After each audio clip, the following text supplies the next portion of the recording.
Climate change has been called the ultimate collective action challenge because nobody wants to be the one who moves first. You want to use your natural resources or your fossil fuels in order to gain as much revenue as possible, and the adjustment is going to be difficult. Hello, this is the Weekly Tradecast, a podcast brought to you by UNCTAD, the UN's trade and development body. I'm Sarah Toms. We're exploring how major events are shaping trade and development and how that affects billions of people around the world.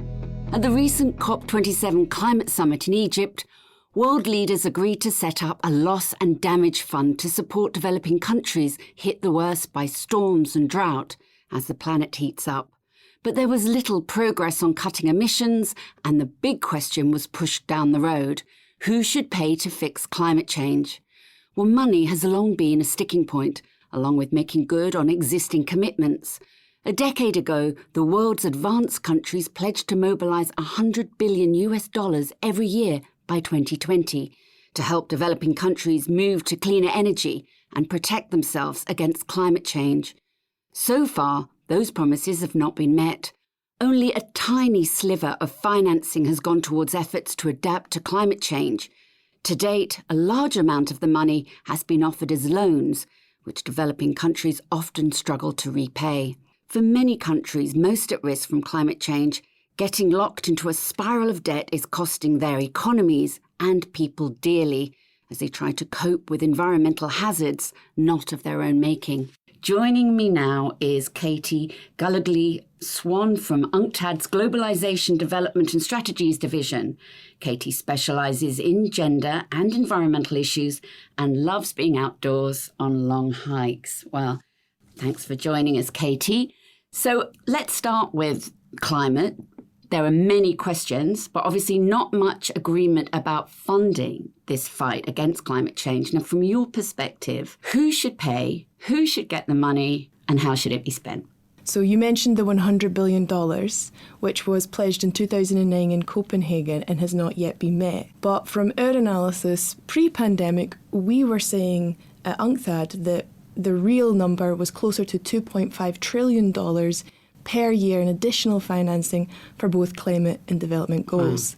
Now, that number is already out of date, of course, because the pandemic has changed a lot of development trajectories. I think really grasping the difference in scale between what we're pledging, what we're committing, and what is actually needed is really important to lay the foundations for this conversation. Now, when we look at historic and current climate emissions or greenhouse gas emissions, it's very clear that advanced economies have the biggest responsibility because of their industrialization, which depended on fossil fuels. Developing countries, they say they didn't cause this problem and they can't afford the consequences, not least the repayment of loans. 60% of low-income countries in or on the edge of debt distress.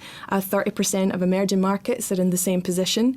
And what that means is that the resources that these countries have available to spend on, social objectives or even healthcare, never mind climate, is incredibly squeezed at the moment.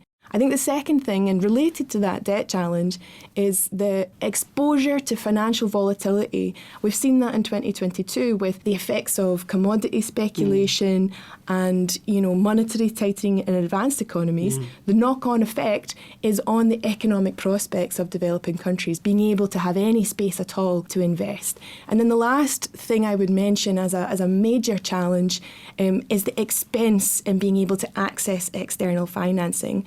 Developing countries are seen as much more risky investments, and that, coupled with the financial volatility and the likelihood of capital outflows the minute a crisis strikes, it's very expensive for them to get the sort of private investment that's necessary. So those considerations taken together points to a policy response which demands increasing public finance, not just from advanced economies in the form of climate finance and overseas development assistance, but also in the form of using our multilateral financial institutions to better resource this challenge. Advanced countries could argue that they can't afford to finance this either. And I think that is an important consideration, to recognise that it's not a limitless, a bottomless set of resources. And advanced economies released more than $17 trillion to tackle the pandemic to try and safeguard their economies and their people.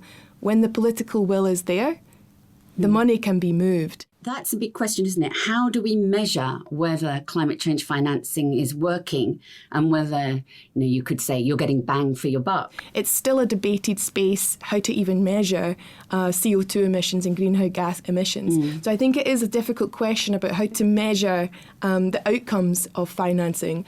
I think ultimately what we have seen is that climate strategies work best when they are locally owned, when they are nationally determined. But as well, I think we need to be measuring not just how much carbon has been reduced, but also the development indicators. I think that there's a growing progress in a lot of actors, both public and private, recognising the importance of aligning their activities with climate goals. However, I think that there are questions, the importance of scrutiny of these sorts of commitments to make sure that they aren't a cover for greenwashing, but that they actually live up to the goals and the commitments that those institutions have made. So I think it's really important to have a combination of working together on voluntary and cooperative initiatives, but also public institutions scrutinising and making the benchmarks that these private actors need to meet. What's the best way to actually disperse this funding to get maximum effect? The first would be whether you are delivering that bilaterally or multilaterally. Is it going via an individual country, an advanced economy directly, or is it going into a climate fund? The second consideration would be the source of where that money is getting to. Is it going to private actors, civil society? Is it getting to the national climate funds that are in many countries around the world? And then last consideration that I would mention here is on whether it is in the form of grants or loans. As it stands, we know that more than 70% of climate finance is delivered in the form of loans, which can compound fiscal difficulties that countries are facing. We are not getting enough grant financing, which is critical for delivering on adaptation. Adaptation being where countries prepare for irreversible impacts on lives and livelihoods. So that demands grant and public financing to make sure that can go off the ground. Only 8% of climate finance globally is spent on adaptation, which, as we've seen from the devastation of recent climate disasters, is just not enough. So taking those things together, we need more dependable, reliable and regular financing that's getting to national institutions and that is also coming in the form of grants. What about the challenges of loss and damage? Loss and damage refer specifically to the losses and damages that a country or a community or individual might face as a consequence of a climate disaster. And for countries, particularly small countries with small GDPs, they can absolutely be devastating. For example, many countries like the Dominican Republic have completely had their GDP wiped out overnight by a climate disaster. We know that mitigation could need some private finance and some public finance. We know that adaptation needs to be largely public finance. But for loss and damage, who's going to resource the recovery? Because more debt will only push them further into a vicious cycle. I think that climate change has been called the ultimate collective action challenge because nobody wants to be the one who moves first. You want to use your natural resources or your fossil fuels in order to gain as much revenue as possible. And the adjustment is going to be difficult. It'll touch on every aspect of our lives.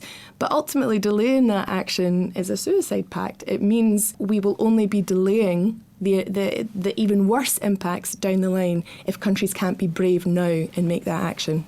Do you see any other encouraging signs of progress? Perhaps something like new technology or developments with renewable energy? I think there has been a lot of progress, in particular, on connecting the silos of the climate world and the global economic governance world. I think we've also seen progress in advancing the concept of the just transition, which is fundamentally about trying to make sure achieving climate goals can also secure social and economic and development goals. Thank you to UNCTAD's Katie Gallogly-Swan for being this week's guest. Tune in to the Weekly Tradecast next week and every week for more insights on the most pressing issues around the world of trade and development. There's even more on our website, unctad.org. I'm Sarah Thoms in Geneva. Goodbye for now.